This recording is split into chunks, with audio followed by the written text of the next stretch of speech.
Welcome back to my YouTube channel and you are watching the playlist of Pharmaceutics Part 1। तो pharmaceutics में आज हम जो है वो चैप्टर 4 को कवर करेंगे, जो है हमारे पास हिस्ट्री ऑफ फार्मेसी के बारे में। ठीक है, तो हिस्ट्री ऑफ फार्मेसी मेजरली जो है वो मुस्लिम साइंटिस्ट पे जो है वो फोकस्ड होगा। तो इसमें से जो है वो आपके शॉर्ट क्वेश्चंस भी आते हैं एंड इन केस अगर जो है वो पेपर में लॉन्ग क्वेश्चन भी आ सकता है कि right a note on different contribution from Muslim scientist. ठीक है, तो मुस्लिम साइंटिस्ट ने जो है वो फार्मेसी में या साइंस की फील्ड में जो है वो किस तरह से अपना रोल जो है वो प्ले किया था, तो उसको जो है वो हम देख के चलते हैं। तो pharmacy is a word which has been derived from a Greek word. ठीक है, यूनानी वर्ड से फार्माकॉन। तो यूनानी वर्ड फार्माकॉन जो है वहाँ से जो है वो हमें फार्मेसी का वर्ड मिलता है। तो थोड़ा सा जो है वो फार्मेसी की हिस्ट्री लिखी हुई है कि कहाँ से जो है वो ये वर्ड निकला और किस तरह से जो है वो ये यूज होना शुरू हुआ। ठीक है, तो फार्माकॉन का जो है वो हमारे पास क्या मतलब है, विच मीन्स ड्रग और मेडिसिन। ठीक है, तो डे वन से आपको जो है वो यही कहा जाए कि जहाँ पे जो है वो फार्मा का वर्ड आ रहा है, ठीक है, तो इट मीन्स के we are talking about drug और मेडिसिन। तो नेक्स्ट जो है वो इसमें अगर हम देखें तो the Muslim scientist play a significant role in discovery, development, formulation, manufacturing and use of drugs in according with the specific diseases. ठीक है, तो इसमें जो है वो सच कोई मुश्किल नहीं है। ओवरऑल जो है वो ये चैप्टर आपके लिए सिर्फ मेमोराइज करने वाला है। इसमें चीज़ें जो हैं वो समझने वाले इतने कंसेप्ट्स नहीं हैं, आपको जो है वो मेमोराइज करना पड़ेगा। तो इसकी जो है वो एक क्विक रिवीजन हम कर लेंगे। ठीक है, तो इसमें जो है वो जो भी चीज़ मुश्किल हो सकती है उसको हम जो है वो देख लेंगे। तो डिस्कवरी, डेवलपमेंट, फार्मूलेशन, मैन्युफैक्चरिंग और जो है वो मेडिसिन का यूज़ जो है वो मुस्लिम साइंटिस्ट ने करके दिखाया। ठीक है, तो बहुत सी मेडिसिन जो है वो डिस्कवर हुई उस टाइम पे, फिर उनको फार्मूलेट किया गया, फिर उनकी जो है वो डिफरेंट फार्मूलाज की बेसिस पे जो है वो उनको यूज़ किया गया। तो अल्टीमेटली जो है वो सारे का सारा कंट्रीब्यूशन जो है वो इन डिटेल हम देखेंगे with the name of scientist के किस साइंटिस्ट ने जो है वो किस तरह का काम किया। ठीक है, और कौन सी जो है वो उनकी स्पेशलिटीज थी, किस फील्ड में जो है वो उनका रोल था। तो सबसे पहले जो है वो हमारे पास साइंटिस्ट आते हैं अलकिंडी के नाम से। ठीक है, अलकिंडी जो है वो मुस्लिम साइंटिस्ट थे जो 801 से लेके 873 तक एडी, एडी होता है after the death of Christ के। हमारे पास जो है वो एक स्टैंडर्ड रखा हुआ है कि डेथ ऑफ क्राइस्ट उससे पहले की जो डेट्स हैं और उसके बाद की डेट्स हैं। ठीक है, तो हमारे पास बीडी और एडी में जो है वो डेट्स आती हैं। तो 801 से लेके 873 तक जो है वो इनका लाइफ टेन्योर था और उसके इन बिटवीन जो है वो उनकी जितनी भी रिसर्च थी और जो उनके जो है वो मेजर एरियाज थे वो हम देखते हैं। Al-Kindi was a great Muslim philosopher, scientist, physician and psychologist। ठीक है, कि साइंटिस्ट थे ओवरऑल। ठीक है, और साइंस के स्टूडेंट्स तो उसमें जो है वो हमारे पास फिजिशियन थे। ठीक है, फिजिक्स जैसे जो है वो हमारे पास इसमें फिजिशियन से मुराद के जैसे आजकल जो है वो हमारे पास कोई डॉक्टर्स होते हैं। ठीक है, तो एमबीबीएस डॉक्टर्स और उस तरह से, और उसके साथ साथ जो हैं वो साइकोलॉजिस्ट थे जो मेंटल इश्यूज, न्यूरोनल इश्यूज के साथ जो है वो डील करते हैं। ठीक है, साइकोलॉजी को डील करते हैं। ठीक है, तो साइकोलॉजिस्ट थे, फिजिशियन थे, साइंटिस्ट थे। ही वॉज बॉर्न इन इराक। ठीक है, इराक के एक जो है वो सिटी में कुफा में जो है वो पैदा हुए। इनको एक दफ़ा रीड आउट कर लीजिएगा, ये चीज़ें एमसीक्यूज के पॉइंट ऑफ व्यू से जो है वो ये इंपॉर्टेंट है। He got his early education from Baghdad. ठीक है, जो इराक में है। He plays a significant role in development of many branches of sciences के उनकी जो कंट्रीब्यूशन थी उससे जो है वो काफ़ी साइंस की ब्रांचेस जो हैं वो इंट्रोड्यूस हुई। उसमें हमारे पास जो है वो फार्मास्यूटिकल केमिस्ट्री जो हमारी फार्मेसी की जो है वो मेजर ब्रांच है। Then medicine. ठीक है, medicine, overall pharmacy, then psychology. ठीक है, क्यों, क्योंकि वो साइकोलॉजिस्ट थे तो साइकोलॉजी पे जो है वो उनका जो भी काम था उससे जो है वो साइकोलॉजी की एक फील्ड निकली कि ये भी जो है वो एक नई फील्ड हो सकती है। ठीक है, एंड अल्टीमेटली जो है वो कॉस्मेटिक्स के साइंस को यूज़ करके, केमिकल्स को यूज़ करके किस तरह से जो है वो हम कॉस्मेटिक्स की एक सेपरेट जो है वो फील्ड बना सकते हैं कि उसमें जो है वो सिर्फ और सिर्फ हम स्किन प्रोडक्ट्स और बॉडीज़ को जो है वो उसकी स्किन की रेगुलेशन और इस तरह की चीज़ों की जो है वो प्रॉपर एक फील्ड हो।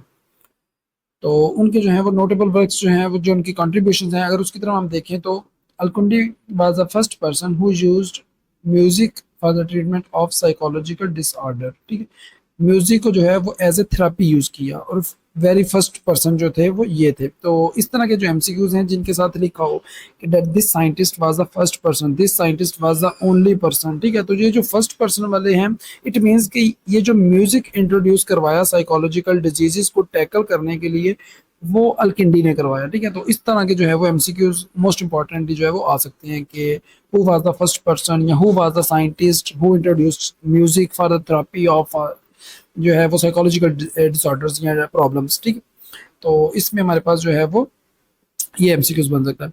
ही describe the isolation process of alcohol to form pure wine, के हमारे पास जो है वो क्रूड वाइन होती थी, ठीक है, क्रूड वाइन से हमने जो है वो प्योर वाइन एक्सट्रैक्ट करनी हो तो उसका जो एक्सट्रैक्शन का प्रोसेस है अल्कोहल का, वो जो है वो अल्किंडी ने जो है वो डिस्कवर किया या डिस्क्राइब किया। He described how to make perfumes. Obviously उनका कॉस्मेटिक्स में जो है वो रिसर्च वर्क था, उनका जो है वो काफ़ी ज़्यादा काम था।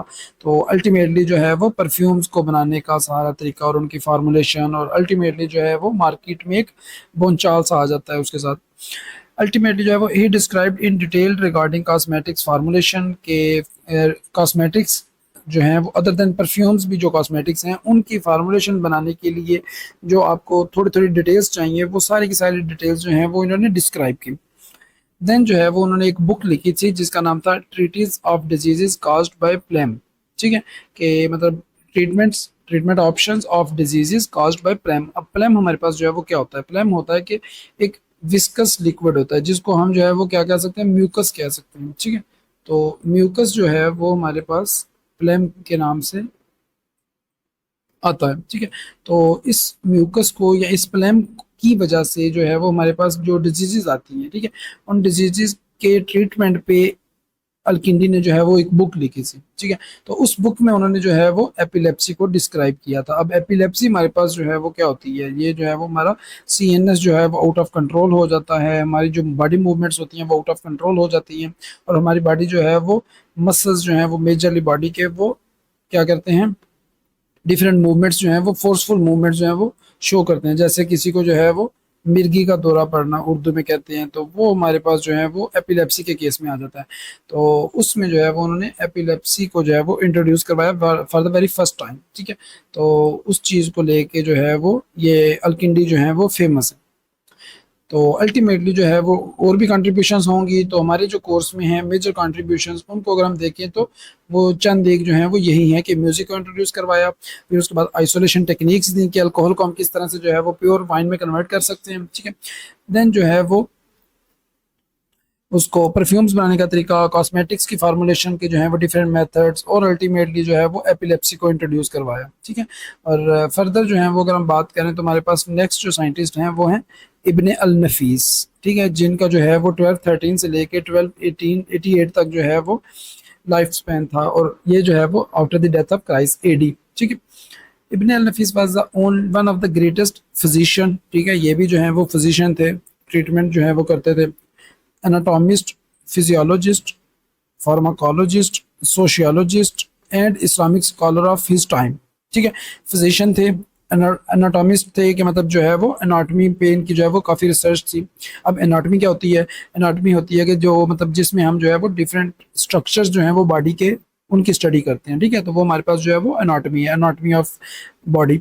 तो उसके बाद फिजियोलॉजी, फिजियोलॉजी में हम क्या स्टडी करते हैं, फिजियोलॉजी वो ब्रांच है जिसमें हम जो है वो बॉडी के डिफरेंट फंक्शंस की स्टडी करते हैं, ठीक है। कौन सा फंक्शन जो है वो किस तरह से परफॉर्म होता है, ब्लड की जो है वो सर्कुलेशन पूरी बॉडी में कैसी होती है, हम रेस्पिरेशन जो है वो कैसे मतलब उसको सांस कैसे लेते हैं, कैसे जो है वो, उसके अलावा जो है वो डाइजेशन का प्रोसेस, तो बॉडी में जितने भी प्रोसेस हो रहे हैं, फंक्शन हो रहे हैं, उनकी स्टडी को हम जो है वो फिजियोलॉजी कहते हैं। तो वो एनाटॉमिस्ट थे, फिजियोलॉजिस्ट थे। फार्माकोलॉजी की हमने पीछे जो है वो बात की कि फार्माकोलॉजी होती क्या है, ठीक है, कि किस तरह से जो है वो ड्रग्स बॉडी पे एक्ट करती हैं, तो वो जो है वो फार्माकोलॉजिस्ट भी थे। सोशियोलॉजिस्ट के सोशल लाइफ और जो है वो सोशल जो है वो जितनी भी वैल्यूज़ हैं उनकी स्टडी, और उन पे जो है वो उनका जो है वो सोशल रिसर्च वर्क था, तो इसलिए जो है वो सोशियोलॉजिस्ट भी हैं। And Islamic scholar of his time, के उसके साथ साथ जो है वो इस्लामिक स्कॉलर भी थे। He was born in Damascus, Syria, and later he moved to Cairo, Egypt. के बाद में जो है वो इजिप्ट में चले गए, और वहीं पे जो है वो उनका मेजर जो है वो रिसर्च वर्क था, ठीक है। तो अब इनके जो है वो मेजर कंट्रीब्यूशन में जो हमारे सिलेबस में हैं या जो मतलब चंद एक हमें जो है वो याद रह सकती हैं, वो कौन सी हैं कंट्रीब्यूशन में, ही वॉज फर्स्ट पर्सन। अब ये देखें ना, यहाँ पे भी जो है वो ही वॉज फर्स्ट पर्सन आ गया, एक important MCQs, who describe the pulmonary circulation, ठीक है। अब पल्मोनरी सर्कुलेशन जो है वो क्या होती है, हमारी बॉडी में जो लेट्स सपोज ब्लड सर्कुलेशन है, ठीक है, तो पूरी बॉडी में जो है वो ब्लड सर्कुलेशन होती है, ठीक है, पूरी बॉडी को जो है वो ब्लड सप्लाई होता है, तो उसको हम कहते हैं कि ये जो है वो ब्लड सर्कुलेशन है, ठीक है, कार्डियक सिस्टम की जो है वो एक सर्कुलेशन है। अब वो सर्कुलेशन जो है वो दो पार्ट्स में डिवाइडेड है, एक पार्ट जो लंग्स की तरफ सर्कुलेशन जाती है, ठीक है, वहां पे जाती है, वहां से ऑक्सीजन लेके आती है, तो वो हमारे पास जो है वो पल्मोनरी सर्कुलेशन होती है। उसके बाद जो है उस ब्लड को जब वो ऑक्सीजन लेके आता है पल्मोनरी सिस्टम से या लंग्स से, तो उस ब्लड को जो है वो हम पूरी बॉडी में जो है वो हार्ट के थ्रू भेज देते हैं। तो वो हमारे पास जो है वो सिस्टेमिक सर्कुलेशन आती है, या उसको हम पेरिफेरल सर्कुलेशन कह देते हैं, ठीक है, या उसको हम ग्रेटर सर्कुलेशन कहते हैं, क्योंकि वो पूरी बॉडी को जो है वो सर्कुलेशन जा रही है। और पूरी बॉडी का जो सिस्टम है उसको हम पेरिफेरीज कहते हैं, ठीक है, बाजुओं में, हमारी लेग्स में, तो ये पेरिफेरीज होती हैं। तो इनको जो है वो पेरिफेरल ऑर्गन्स में जो है वो सर्कुलेशन जाना, तो इसको पेरिफेरल सर्कुलेशन भी कह सकते हैं, इसको सिस्टेमिक सर्कुलेशन भी कह सकते हैं। तो उसके अलावा जो लंग्स की तरफ सर्कुलेशन आती है उसको हम कहते हैं पल्मोनरी सर्कुलेशन, ठीक है, जो लंग्स में जो है वो ब्लड को लेके आती है और यहाँ पे जो है वो ब्लड का ऑक्सीजन और कार्बन डाइऑक्साइड का एक्सचेंज होता है। तो फर्स्ट पर्सन इब्ने अल नफीस था जिसने पल्मोनरी सर्कुलेशन को डिस्क्राइब किया कि ये भी कोई चीज़ होती है, ठीक है। बॉडी में जो है वो ये सारी फिजियोलॉजी और ये सारे प्रोसेस जो है वो डे वन से हो रहे हैं, लेकिन उनको डिस्क्राइब जो है वो किसी ना किसी स्पेसिफिक स्टेज पे किया गया था, जैसे जैसे जो है वो साइंटिस्ट ने इस पर रिसर्च की। ही described regarding capillary and coronary circulation. अब कोरोनरी सर्कुलेशन जो है वो हमारे पास क्या होती है? कोरोनरी सर्कुलेशन जो है वो कोरोनरी आर्टरी होती है एक हमारी बॉडी में, ठीक है, कोरोनरी आर्टरी। तो ये आर्टरी का जो है वो मेजरली क्या काम होता है, ठीक है। अब ये कोरोनरी आर्टरी जो है वो कार्डियक सिस्टम को या हमारे जो है वो हार्ट को ब्लड सप्लाई करती है, ठीक है। तो इस ब्लड सप्लाई करने की वजह से इस कोरोनरी आर्टरी का जो है वो सिर्फ यही फंक्शन है कि ये जो है वो हार्ट को ब्लड सप्लाई करती है, ठीक है। और इस कोरोनरी आर्टरी में अगर कोई इशू आ जाए तो हार्ट की जो है वो ब्लड सप्लाई जो है वो कंप्रोमाइज हो जाती है, ठीक है। तो अल्टीमेटली हमारा हार्ट जो है वो उसके सेल्स की डेथ होना शुरू हो जाती है और हार्ट जो है वो वीक होता चला जाता है, ठीक है। तो इस बंदे ने जो है वो कैपिलरी होता है कि कैपिलरीज के लेवल पे जो है वो जाके तो इसकी सर्कुलेशन होना ब्लड की, ठीक है। हमारी जो है वो सबसे पहले हमारे पास जो है वो आर्टरीज होती हैं, ठीक है। फिर वहां से जो है वो ब्लड जाता है टिश्यूज में जो है वो कैपिलरी लेवल पे जाके तो उस ब्लड की जो है वो टिश्यूज को सर्कुलेशन होती है, ठीक है। तो कैपिलरी लेवल पे जो है वो ब्लड की सर्कुलेशन और कोरोनरी सर्कुलेशन के बारे में जो है वो इब्ने अल नफीस ने जो है वो बताया। ऐसा ना हो कि आपको जो है वो सारे के सारे कंट्रीब्यूशंस याद हो जाएं, मतलब रटा लगा के, और उसके बाद जो है वो हमें ऊपर साइंटिस्ट का नेम भूल जाए। तो अल्टीमेटली जब हमने ये चीज़ें जो है वो याद कर रहे होना है, तब हमें जो है वो ऊपर साइंटिस्ट का जो है वो नाम याद होना चाहिए कि हम कौन से साइंटिस्ट का जो है वो कंट्रीब्यूशन या कौन से साइंटिस्ट का रोल जो है वो इस टाइम पे पढ़ रहे हैं। He described in detail the anatomy and physiology of respiratory system, genitourinary system and GIT, ठीक है। ये अभी हमने बात की कि एनाटॉमी में हम क्या कर देखते हैं कि हमारे पास जो है वो किसी भी ऑर्गन का जो है वो क्या स्ट्रक्चर है, ठीक है। तो फिजियोलॉजी में जो है वो हम देखते हैं कि उसका क्या फंक्शन है, कि वो ऑर्गन जो है वो किस तरह से जो है वो फंक्शन कर रहा है। तो अल्टीमेटली जो है वो स्ट्रक्चर और फंक्शन जो है वो इस साइंटिस्ट की हेल्प से जो है वो देखेंगे, ठीक है। अब वो किस किस चीज़ के, रेस्पिरेटरी सिस्टम के, कि हम किस तरह से सांस लेते हैं, किस तरह से हम सांस जो है वो खारिज करते हैं।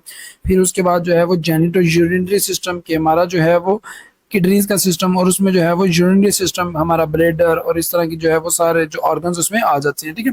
तो उस सिस्टम को जो है वो स्टडी किया। And GIT, gastro intestinal tract, ठीक है। गैस्ट्रो इंटेस्टाइनल ट्रैक जो है वो हमारी एसोफेगस से स्टार्ट होके तो हमारी जो है वो एनस तक जाता है, जहाँ से हम जो है वो पखाना करते हैं। तो अल्टीमेटली जो है वो ये सारे का सारा सिस्टम जो है वो जीआईटी में आ जाता है, जिसमें हमारे जो है वो स्टमक आ जाएगा, स्मॉल इंटेस्टाइन, लार्ज इंटेस्टाइन, ठीक है। तो इन सब ऑर्गन्स की एनाटॉमी और फिजियोलॉजी जो है वो इब्ने अल नफीस ने जो है वो डिस्क्राइब की, डिस्कस की, पूरी दुनिया के सामने ले के आए अपने रिसर्च वर्क के थ्रू कि कौन कौन सा ऑर्गन जो है वो बॉडी में एग्जिस्ट करता है, किस किस तरह से जो है वो उसकी फंक्शनिंग है, अगर कौन सा इशू होगा तो उसकी फंक्शनिंग जो है वो डिस्टर्ब हो सकती है। ही was the first person who wrote about pulse rate, ठीक है। पल्स रेट, अब पल्स क्या होती है कि हमारी जो है वो नब्ज जो हमारे हाथ पे जो है वो हमें पल्स फील होती है, ठीक है। तो सर्कुलेशन के साथ साथ जो है वो पल्स रेट भी जो है वो प्लस या माइनस में चली जाती है, मतलब इंक्रीज भी होती है, डिक्रीज भी होती है, ठीक है। अगर हमारा जो है वो ब्लड प्रेशर हाई है, पल्स रेट ज़्यादा होगा, तो ये सारी चीज़ें। तो पल्स जो है वो डे वन से चल रही है, लेकिन उसको डिस्क्राइब किस बंदे ने किया या उसकी जो है वो वैल्यूज़ किस बंदे ने दी कि कितनी पल्स होगी तो ये इशू होगा, और उसके बारे में जो है वो डिटेल्स किस बंदे ने डिस्क्राइब की, इब्ने अल नफीस ने। He work in the development of over 100 drugs, ठीक है। अब इब्ने अल नफीस जो हैं वो ओवरऑल मोर देन 100 ड्रग्स में जो है वो डायरेक्टली इन्वॉल्व थे, कि उनकी जो है वो स्टडी में इन्वॉल्व थे, उनकी डिस्कवरी में जो है वो इन्वॉल्व थे, ठीक है, उनकी डेवलपमेंट में जो है वो इन्वॉल्व थे। तो अल्टीमेटली जो है वो ये सारी की सारी रिसर्च, एनाटॉमी, फिजियोलॉजी, फार्माकोलॉजी, ये जो है वो सारी की सारी जो है वो चीज़ें कहाँ लीड कर रही हैं कि अल्टीमेटली जो है वो उसकी मेडिसिन की डिस्कवरी, मेडिसिन के जो है वो यूजेस और इस तरह की जो है वो सारी चीज़ें।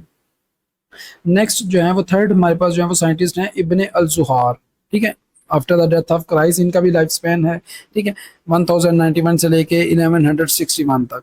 इब्ने al Zuhr was a great Muslim scholar, physician, surgeon and pharmacist, ठीक है। He was a Arab Muslim who was born in Sevilla, capital of southern Spain. He got his early education in Spain and done his research work also in Spain, ठीक है। Day one से जो है वो Spain research में और इस तरह की चीज़ों में जो है वो बहुत आगे था, तो क्योंकि बहुत सारे मुस्लिम साइंटिस्ट का जो है वो डेस्टिनेशन वही होती थी, तो वहाँ पे जाके जो है वो काफ़ी हद तक जो है वो रिसर्च की जाती थी, ठीक है। तो हमारे पास जो है वो इब्न ज़ुहार जो हैं वो मुस्लिम स्कॉलर थे, ठीक है, फिजिशियन थे, सर्जन थे और अल्टीमेटली जो है वो फार्मासिस्ट भी थे, ठीक है।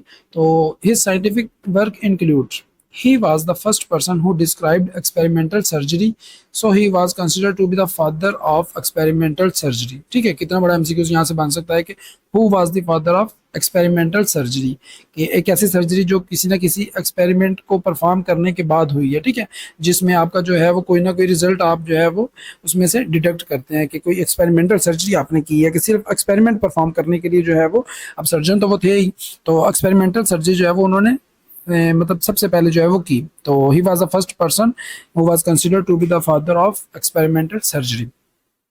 He first describe the procedure for dissection and autopsy, ठीक है।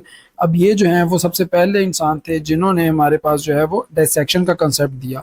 डाइसेक्शन क्या होता है? सर्जरी जो है वो सर्जरी से ही डाइसेक्ट, मतलब आप किसी भी जो है वो एनिमल को, उसको जो है वो मतलब नीम बेहोश करके, तो आप उसकी एक्सपेरिमेंटेशन के लिए जो है वो उसकी बॉडी पार्ट्स को जो है वो जब कट करते हैं या उसको जो है वो चाक करके खोलते हैं, तो उसको हम कहते हैं डाइसेक्शन, ठीक है। तो प्रॉपर जो है वो सर्जरी इब्ने ज़ुहार ने जो है वो इंट्रोड्यूस करवाई थी कि डाइसेक्शन जो है वो किस तरह से हम करते हैं, उसको जो है वो बाद में दोबारा से जो है वो सेटल किस तरह से करते हैं, और अल्टीमेटली जो है वो डाइसेक्शन के बाद जो सर्जरी होती है वो किस तरह से की जा सकती है, ठीक है। और ऑटोप्सी जो है वो किसी भी अफेक्टेड ऑर्गन से या जहाँ की हमने सर्जरी की है उसमें कोई इन्फेक्शन है तो उसमें से कुछ पोर्शन जो है वो स्किन का या उसमें से जो है वो टिश्यू का वो अलग करना, ठीक है, और उसको जो है वो स्टडीज़ के लिए भेज देना, वो हमारे पास जो है वो ऑटोप्सी आ जाती है। तो ही वॉज द फर्स्ट पर्सन जिसने जो है वो डाइसेक्शन के प्रोसीजर और ऑटोप्सी के प्रोसीजर्स को जो है वो डिस्क्राइब किया या डिस्कवर किया। Ibn Zuhr was the first person who describe the use of inhaled anaesthetics, ठीक है। So he was considered to be the pioneer of modern anaesthesiology. अब एनेस्थीसिया क्या होता है, सबसे पहले इस चीज़ को समझें, ठीक है। कोई भी, अब देखिए ना, इस बंदे की जितने भी कॉन्ट्रीब्यूशंस हैं वो सर्जरी के इर्द गिर्द जो है वो घूम रही हैं। कि सबसे पहले जो है वो एक्सपेरिमेंटल सर्जरी करने वाला ये इंसान था, he was known to be the father of experimental surgery. फिर वो सर्जरी में जी डाइसेक्शन आती है, ऑटोप्सी आती है, तो ये सारी चीज़ें जो है वो सर्जरी का पार्ट है। तो अब सर्जरी करने से पहले अगर हम किसी पेशेंट को जो है वो अनकॉन्शियस करते हैं या उसको बेहोश करते हैं ताकि उसको पेन फील ना हो, सर्जरी का प्रोसेस जो है वो स्मूथली कंटिन्यू कर सकें हम, तो उस प्रोसेस को हम क्या कहते हैं? एनेस्थीसिया, ठीक है। तो अब एनेस्थीसिया जो है वो किस किस तरह से दिया जा सकता था कि हमने जो है वो जिस जगह पे कोई ऑपरेट करना है या कट लगाना है, डायसेक्शन करनी है, तो उस जगह पे हम जो है वो कोई लोकल एनेस्थेटिक लगा दें, कोई क्रीम लगा दें, कोई इस तरह का जो है वो एनेस्थेटिक लगा के, तो उसको जो है वो हम उस जगह को जो है वो कुछ देर के लिए हम नंब कर सकते हैं, हम उसको जो है वो सुन कर सकते हैं, तो उसका जो है वो एनेस्थीसिया जो है वो हमें हेल्प आउट कर सकता था।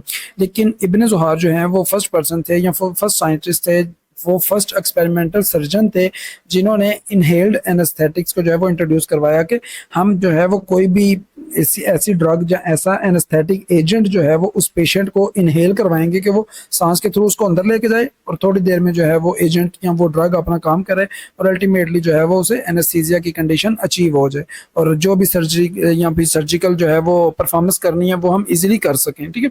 तो मॉडर्न एनेस्थीसियोलॉजी में, मॉडर्न टेक्निक्स में उनको जो है वो पायनियर समझा जाता है। पायनियर होता है कि फर्स्ट पर्सन जो सबसे पहले जो है वो कोई काम करता है। जैसे आप मतलब किसी भी कॉलेज में एडमिशन लेते हैं, तो जब आपने एडमिशन लिया था तब जो है वो कॉलेज वालों ने फार्मेसी टेक्नीशियन का प्रोग्राम शुरू किया, ठीक है।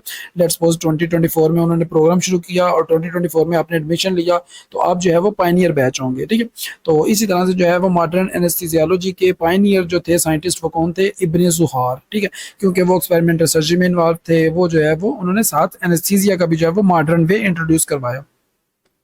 ही done remarkable work and contribution to subject neuropharmacology, ठीक है। उसमें जो है वो clinical neuro, cardio, cancer, reproduction, medical and toxicology, ठीक है।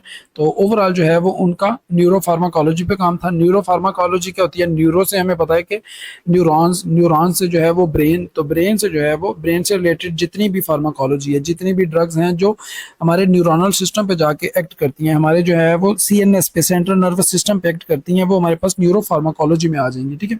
तो उसमें जो है वो हमारे पास क्लिनिकल न्यूरो, कार्डियो कहते हैं हम, जो हार्ट से रिलेटेड है, ठीक है। तो कार्डियो से रिलेटेड, ठीक है, जितनी भी फार्माकोलॉजी है उसकी जो है वो स्टडी इब्ने ज़ुहार ने जो है वो करवाई, ठीक है। Cancer pharmacology, reproduction pharmacology, medical toxicology. Toxicology क्या होता है कि हम जो है वो किसी भी ड्रग के जो है वो टॉक्सिक इफेक्ट्स को या उनका जो है वो टॉक्सिक पोटेंशियल को स्टडी करना, ठीक है। तो उसको हम जो है वो टॉक्सिकोलॉजी कहते हैं। ये साइंस की जो है वो पूरी जो है वो ब्रांच है, ठीक है। तो इसको जो है वो हम टॉक्सिकोलॉजी कहते हैं। तो इन सारे सब्जेक्ट्स में जो है वो इनका अच्छा खासा काम था। Ibn Zuhr wrote an early pharmacopoeia which was printed out in 1491। अब लास्ट चैप्टर में अगर आपको याद हो तो चैप्टर 3 में हमने जो है वो ऑफिशियल बुक्स का जिक्र किया था, ठीक है। उसमें फार्माकोपियाज, फार्मुलरीज और इस तरह से जो है वो डिफरेंट जो है वो कोडेक्स और ये सारी चीज़ें जो है हमने डिस्कस की थी कि वो ऑफिशियल बुक थी जो फॉलो की जाती थी। तो उस टाइम पे 1491 पे इब्न ज़ुहार ने जो है वो एक फार्माकोपिया जो है वो लिखा था, जो प्रिंट आउट हुआ था 1491 में।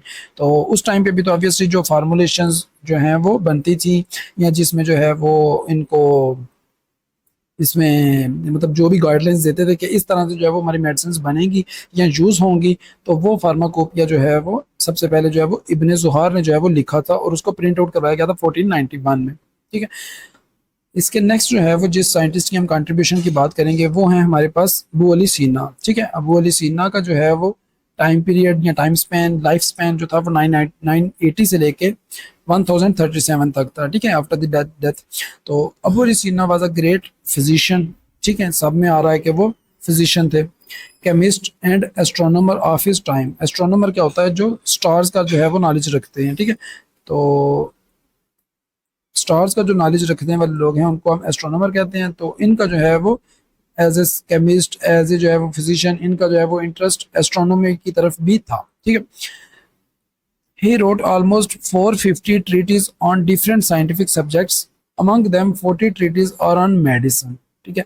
450 ट्रीटीज किसको कहते हैं? हम जो है आज के दौर में हम जिसको जो है वो कहते हैं कि कोई रिसर्च आर्टिकल है, ठीक है, तो उसको जो है वो हम क्या कह सकते हैं? ट्रीटीज, ठीक है। तो वो अली सीना ने जो है वो अपनी जितनी भी रिसर्च की थी उसके ऊपर ऑलमोस्ट 450 रिसर्च आर्टिकल्स जो हैं वो साइंटिफिक सब्जेक्ट्स पे जो हैं वो पब्लिश किए थे या वो लिखे थे, ठीक है। तो अल्टीमेटली उसमें से जो है वो 40 रिसर्च आर्टिकल्स जो थे वो सोलली या इंडिपेंडेंटली जो थे वो मेडिसिन पे लिखे गए थे, ठीक है। His book the canon of medicine, अब ये उनकी बुक का टाइटल है जो उन्होंने लिखी थी, was used as a text book of medicine for many years, ठीक है। तो काफ़ी सालों तक जो है वो एज ए टेक्स्ट बुक जो है वो यूज़ होती रही, मतलब पढ़ने पढ़ाने के प्रोसेस में, या उसको जो है वो देख के फॉलो किया जाता था एज ए फिजिशियन या फिर एज ए प्रैक्टिस। बोली सीनावाज बॉर्न इन अफशाना बुखारा उज़्बेकिस्तान, ठीक है, उज़्बेकिस्तान से जो है वो इनका ताल्लुक था। अब इनकी कंट्रीब्यूशन को अगर हम देखें तो he firstly describe the procedure of diagnosis, ठीक है। अब उनकी मेडिकल बुक थी जो फॉलो की जाती थी डायग्नोसिस वगैरह के प्रोसेस के लिए, तो ऑब्वियसली जो है वो सबसे पहले उन्होंने डायग्नोसिस जो है वो उसका प्रोसीजर जो है वो डिस्क्राइब किया। अब डायग्नोसिस क्या होता है कि हमने जो है वो पेशेंट से कुछ क्वेश्चन पूछ के तो इस चीज़ का जो है वो रिजल्ट निकालना कि उस बंदे को इश्यू क्या है, ठीक है, एंड रिजल्ट तक पहुंचना, तो उसको जो है वो हम डायग्नोसिस कहते हैं। तो उस डायग्नोसिस का जो है वो एक स्पेसिफिक प्रोसीजर दिया कि हम किस किस स्टेप से जो है वो होते जाएं या कौन कौन सी चीज़ें जो है वो हम देखें तो हमारा जो है वो डायग्नोसिस आसानी से और करेक्टली हो सकता है, ठीक है। अगर डायग्नोसिस नहीं हुआ तो आप जो है वो किस बेसिस पे मेडिसिन देंगे और किस बेसिस पे जो है वो ट्रीटमेंट प्लान बनाएंगे, ठीक है। तो diagnosis is the most crucial part in the pharmacy field और इन द मेडिकल फील्ड। ठीक है, तो डायग्नोसिस का जो है वो प्रोसीजर दिया हमें अबू अली सीना ने। He was the person to who describe the different psychiatric diseases.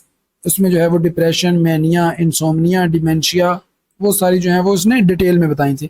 अब साइकेट्रिक डिजीजेज जो है वो कौन सी हैं? साइकेट्रिक जो साइकोलॉजी जिसमें आ जाती है और जिसमें जो है वो ब्रेन इन्वॉल्व होता है। ठीक है, हर वो डिजीज जिसमें ब्रेन का कोई पोर्शन जो है वो डैमेज हो जाए या उसमें जो है वो किसी किस्म का इशू आ जाए और उसकी वजह से जो है वो मूड में चेंजेस आ जाना, वो हमारे पास जो है वो साइकेट्रिक डिसऑर्डर्स आ जाते हैं, साइकेट्रिक डिजीजेज आ जाती है। ठीक है, उसमें डिप्रेशन के उदासी जो है वो फील होना, मैनिया, मैनिया होता है कि बहुत ज्यादा जो है वो ओवर एक्टिव होना। ठीक है, आप अचानक से बैठे बैठे हो आपको जो है वो ओवर एक्टिव हो जाना, तो ये भी जो है वो एक तरह की मतलब डिसऑर्डर है। ठीक है, आप इसमें जो है वो इसको कोई पॉजिटिव चीज नहीं कह सकते। ठीक है, तो ओवर एक्टिवनेस हो जाना। फिर इंसोमनिया, नींद का ना आना। ठीक है, नींद जो है वो कम हो जाना। तो नींद से रिलेटेड जो है वो जितने भी इशू हैं वो इंसोमनिया में आ जाएंगे।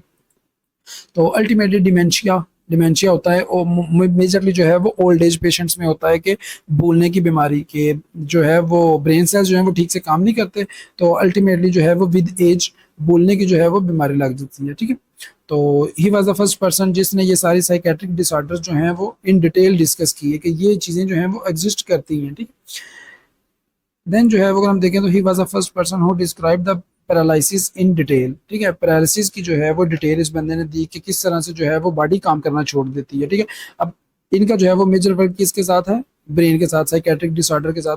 तो पैरालिसिस में क्या होता है कि हमारे पास जो है वो ब्रेन का कोई एक पोर्शन, चाहे वो लेफ्ट हेमिस्फीयर है या राइट हेमिस्फीयर है, तो उनमें से जो है वो कोई एक काम करना छोड़ देता है। तो हमारा जो राइट हेमिस्फीयर है ब्रेन का वो हमारी लेफ्ट बॉडी को कंट्रोल करता है, और जो हमारा लेफ्ट हेमिस्फीयर है ब्रेन में वो राइट बॉडी की साइड को जो है वो कंट्रोल करता है। तो ब्रेन का अगर लेफ्ट साइड जो है वो डैमेज हो गया तो हमारी बॉडी का जो राइट साइड है उसको जो है वो हम क्या कर सकते हैं कि जी वो पैरालिसिस में आ जाएगा, वो मूवमेंट जो है वो हमारी नहीं होगी। देन जो है वो ही describe the risk factors of clinical trials. ठीक है, अब होता क्या था कि उस टाइम पे जो है वो क्लिनिकल ट्रायल्स हुआ करते थे इंसानों पे। ठीक है, इंसानों पे जो है वो क्लिनिकल ट्रायल्स होते थे, कोई भी मेडिसिन जब नहीं बनानी होती थी तो पहले जो है वो आप कोई 50 लोगों पे या 100 लोगों पे जो है वो कोई ना कोई क्लिनिकल ट्रायल करते हैं कि जिस डिजीज़ के लिए हम जो है ये मेडिसिन बना रहे हैं उसमें काम भी करेगी या नहीं करेगी, अगर इसके कुछ साइड इफेक्ट आ रहे हैं तो वो कितने ज़्यादा आ रहे हैं, कितने सीवियर आ रहे हैं। तो इस साइंटिस्ट ने, अबू अली सीना ने जो है वो जितने भी रिस्क फैक्टर्स थे जो क्लिनिकल ट्रायल के साथ एसोसिएटेड थे कि भाई आप जो मेडिसिन बना के लोगों को दे रहे हैं, उन पे टेस्ट कर रहे हैं, तो उस मेडिसिन का तो फायदा तो है ही है, उनकी टॉक्सिसिटी भी तो आ सकती है। ठीक है, एक बंदा जो है वो उसको एडवर्स फैक्ट इतने ज़्यादा आ जाएं कि वो उसको टॉलरेट ना कर सके, तो इसलिए जो है वो उनके रिस्क फैक्टर्स को भी जो है वो इनको हाईलाइट किया गया था। ही was the first person who first describe steam distillation. ठीक है, ये हम इसी इसी जो है वो फार्मास्यूटिक्स में आगे जाके देखेंगे डिस्टिलेशन क्या होती है, उसकी आगे जो फर्दर टाइप्स हैं उसमें जो है वो स्टीम डिस्टिलेशन होती है। डिस्टिलेशन मेजरली जो है वो हमारे पास एक्सट्रैक्शन और प्योरिफिकेशन की जो है वो टेक्निक है कि हम जो है वो अपने सोल्यूशन को, अपने ड्रग्स को, अपने मिक्सचर्स को किस तरह से जो है वो एक दूसरे से सेपरेट कर सकते हैं। ठीक है, तो उसमें जो है वो अगर हम स्टीम को यूज़ करें तो हमारे पास स्टीम डिस्टिलेशन आ जाती है। तो वो इस साइंटिस्ट ने जो है वो स्टीम डिस्टिलेशन का प्रोसेस जो है वो इंट्रोड्यूस करवाया था। अब नेक्स्ट हमारे पास जो है वो नंबर 5 पे जो साइंटिस्ट हैं वो हैं अल-बिरूनी। ठीक है, अल-बिरूनी का नाम आपने जो है वो केमिस्ट्री में भी सुना होगा। तो अल-बिरूनी जो है वो फार्मासिस्ट थे, फिजिशियन थे एंड जियोलॉजिस्ट थे। ठीक है, जियोलॉजिस्ट होता है जो अर्थ रिलेटेड जो है वो स्टडीज करते हैं, ज़मीन के related. He was born in Khwarezm. ठीक है, तो अब इनका जो है वो क्विकली रिव्यू करते हैं कि इनका जो फेमस साइंटिफिक वर्क था वो क्या था। He works in the development and progress of pharmacy field. ठीक है, फार्मासिस्ट थे तो फार्मेसी फील्ड की डेवलपमेंट में और प्रोग्रेस में जो है वो बहुत काम किया। He wrote a book al Sadana fil tib. ठीक है, ये उनकी जो है वो बुक का टाइटल था, which has description of more than 720 herbal drugs. ठीक है, 720 जो है वो जड़ी बूटियों का वहाँ पे जो है वो कॉम्बिनेशन था, और उनकी जो है वो 720 जड़ी बूटियों के जो मेडिकल यूजेस हैं उनके बारे में जो है वो सारी की सारी इन्फॉर्मेशन जो है वो उनकी बुक में थी। And these are arranged alphabetically. Alphabetically होता है कि जो भी उस जो है वो उसका हर्ब का या उस ड्रग का जो है वो जो भी नाम था वो ABCD के अकॉर्डिंगली जो है वो अरेंज हुए होते हैं। जैसे हमारी जो है वो डिक्शनरीज में होता है कि हमें कोई भी जो है वो वर्ड ढूंढना हो तो हम फ़ौरन से उस वर्ड पे पहुंच सकते हैं। तो इसी तरह से जो है वो अल्फ़ाबेटिकली सारी हर्ब्स जो थी वो अरेंज थी। तो उन हर्ब्स की जो है वो हमारे पास सारी की सारी कलेक्शन जो है वो उन्होंने एक बुक में लिख दी थी जिसमें ऑलमोस्ट 720 जो है वो हर्बल ड्रग्स थी। He has wrote many other treatise on herbal medicine, उन्होंने जो है वो डिफरेंट रिसर्च आर्टिकल्स लिखे हर्बल मेडिसिन पे। He also described about active constituents of drug, कि जितने भी हमारे पास जो हैं वो हर्ब्स यूज़ होती थी मेडिकली, ठीक है, तो उनके अंदर जो जो एक्टिव कॉन्स्टिट्यूएंट है, अब लेट्स सपोज हमने जो है वो कोई भी हर्ब जो है वो यूज़ की, तो अब हमें नहीं पता कि इसमें जो है वो क्या क्या चीज़ें हैं, तो उन्होंने जो है वो हर चीज़ डिस्क्राइब की और उसमें से जौन सा कॉन्स्टिट्यूएंट या जौन सी जो है वो एक्टिविटी रिस्पॉन्सिबल इंग्रेडिएंट्स हैं उनको हाईलाइट किया, ठीक है। तो ये मेजरली जो है वो उनका काम था, और उसमें से जो है वो मेजरली उनका काम जो था वो किस पे था, हर्बल ट्रीटमेंट पे, और उनसे रिलेटेड जो है वो बुक लिखी, उनके एक्टिव कॉन्स्टिट्यूएंट्स के बारे में जो है वो बताया, और उन पे जो है वो रिसर्च आर्टिकल्स लिखे, ठीक है। तो इसके बाद हमारे पास जो है वो last but not the least हमारे पास जो साइंटिस्ट हैं वो हैं जाबिर बिन हियान, ठीक है, मुस्लिम साइंटिस्ट हैं, बहुत फेमस नाम है। Jabir bin Hayyan was one of the greatest scientist, chemist and geologist of his time, ठीक है। ईरान में पैदा हुए थे। He was the first scientist who introduce experimentation in chemistry, ठीक है। अब ये जो है वो इनसे लिंक है कि फर्स्ट साइंटिस्ट हैं जिन्होंने केमिस्ट्री में जो है वो एक्सपेरिमेंटेशन को इंट्रोड्यूस करवाया, कि केमिस्ट्री में जो है वो किस तरह से एक्सपेरिमेंट्स जो है वो हो सकते हैं, और हम इनको जो है वो इसमें डिफरेंट एक्सपेरिमेंट्स को जो है वो परफॉर्म कर सकते हैं। तो केमिस्ट्री में जो है वो बहुत बड़ा नाम किनका है, जाबिर बिन हियान का, एज ए मुस्लिम साइंटिस्ट। अब इनकी जो है वो डिफरेंट कंट्रीब्यूशंस देखें, इनका रोल देखें, तो वो हमारे पास जो है वो क्या था, he invented the practice essence of chemistry which then led to the era of industrialisation, ठीक है। तो प्रैक्टिस के पॉइंट ऑफ व्यू से और एक्सपेरिमेंटेशन के पॉइंट ऑफ व्यू से जो है वो उन्होंने जितना भी केमिस्ट्री की फील्ड में काम किया, वो काम जो है वो इंडस्ट्रियलाइजेशन की तरफ हमें लेके गया, ठीक है। उन्होंने जो है वो लैब में कुछ चीज़ परफॉर्म की कि ये चीज़ें अगर हम मिक्स करें तो ये चीज़ हमारे पास जो है वो हो सकती है, अगर हम ये केमिकल रिएक्शन करवाएं तो हमारे पास जो है वो ये चीज़ हमें मिल सकती है। तो वो चीज़ जो इंडस्ट्रियल लेवल पे जाके यूज़ हुई, तो इसमें जो है वो एक मार्केट में या हमारी जो है वो इसमें रिसर्च वर्ल्ड में जो है वो एक तहलका सा मच गया। He invented more than 20 laboratory experiments, ठीक है। तो अब चूंकि वो एक्सपेरिमेंटेशन में जो है वो उनका बहुत सारा काम था, कि केमिस्ट्री में जो है वो एक्सपेरिमेंटेशन नाम की भी कुछ चीज़ होती है, तो उन्होंने जो है वो 20 लैब इक्विपमेंट्स को जो है वो इंट्रोड्यूस करवाया, उनको इन्वेंट किया, ठीक है। He first described distillation and crystallisation, ठीक है। ये जो है वो डिफरेंट जो है वो प्रोसेसेस हैं जो फार्मास्यूटिक्स में होते हैं, फार्मेसी में होते हैं, और इन प्रोसेसेस के जरिए जो है वो हम किसी भी सोल्यूशन में जो है वो एक्सट्रैक्शन का प्रोसेस कर सकते हैं, ठीक है। कोई भी चीज़ हमने जो है वो सेपरेट करनी हो तो सेपरेशन करवाने के लिए। He discovered many chemical substances, जिनमें हमारे पास जो है वो nitric acid, HCl, hydrochloric acid, sulphuric acid, H2SO4, acetic acid and oxalic acid, ठीक है। ये जो केमिकल सब्सटेंसेस थे ये किसने डिस्कवर किए थे, जाबिर बिन हियान ने। तो ओवरऑल जो है वो कीमियादान कहा जाता है इनको, केमिस्ट कहा जाता है। He invented aqua regia, the only solvent that can dissolve gold. तो गोल्ड को जो है वो डिसॉल्व करने के लिए जो है वो हमारे पास कोई भी चीज़ नहीं होती थी, तो उन्होंने जो है वो एक्वा रिजिया के नाम से जो है वो एक लिक्विड जो है वो डिस्कवर किया, और वो जो है वो गोल्ड को डिसॉल्व कर सकता था। देन लास्टली जो है वो ही describe the purification process of gold, कि हमें जो है वो कहीं से गोल्ड के लेट्स सपोज मतलब किसी भी रिसोर्स से जो है वो उनके ज़हायर मिले हैं सोने के, तो उस गोल्ड को जो है वो प्योर करने का जो प्रोसेस था वो जाबिर बिन हियान ने जो है वो इंट्रोड्यूस करवाया, ठीक है। इसी के साथ जो है वो हमारा चैप्टर 4 जो है वो एंड होता है।